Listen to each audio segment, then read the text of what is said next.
তাইলে ভাই গো আমরা 1 মাস পরে গেতাছি আজকে কামে, বুঝছেন কি?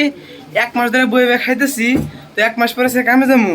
হলো কোম্পানি পরে যে কাপড় ছাড়া যাওয়ার দেবো না, যে কাপড় পিনতেছে যেটা হলো কোম্পানি ড্রেস, যেটা হলো কোম্পানির ড্রেস, এই ড্রেস ছাড়া ভিতরে ঢুকতে দেবো না।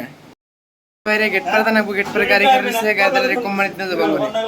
সব ব্লগটা দেখতে দেখুন।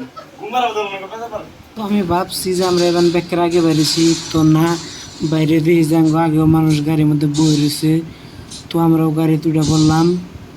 আমরা ওটা নগের রকেটের গতিতে গাড়িটা ছেড়ে দিচ্ছে, তো দেখতে দেখতে রকেটের গতিতে একবার আঙ্গরে কোম্পানির ভিতরে নিয়ে পড়লো। কোম্পানির ভিতরে বই রয়েছি আমরা, ঢালাই করে নাকবো, ঢালাইয়ের গাড়ি আইতেছে, তো এই জন্য বই রয়েছি আমরা।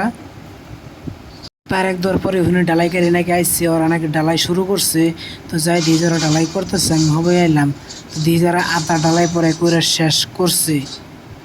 এক দুবার কাম করে মরণ টরণ হয়ে গেছে, ওকে দিয়ে দিচ্ছে, তারা করবাই অল্প আছে। তো দেখতে দেখতে আবার রাত হয়ে গেছে, মানে খুব কষ্ট হয়েছে আজকে।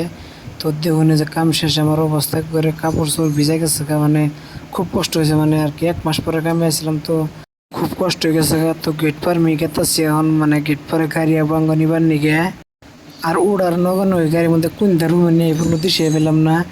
তো এই জায়গাটা আঙ্গুর রুম দেখুন, এই জায়গাটা আঙ্গুর রুম। আর রুমে ঢুকে দিই ব্যক্তি খাবার বয়ে পড়ছে, মানে 4জন মানুষ কামে গেছিল না, ওরা খাবার বয়ে পড়ছে, মানে আমরা 2জন মানুষই আর কি আঙ্গুর রুমের কামে গেছিলাম। তো আজকের মতন ব্লগটা এত, যদি ভালো লাগে অবশ্যই লাইক করবেন, শেয়ার করবেন। Thank you.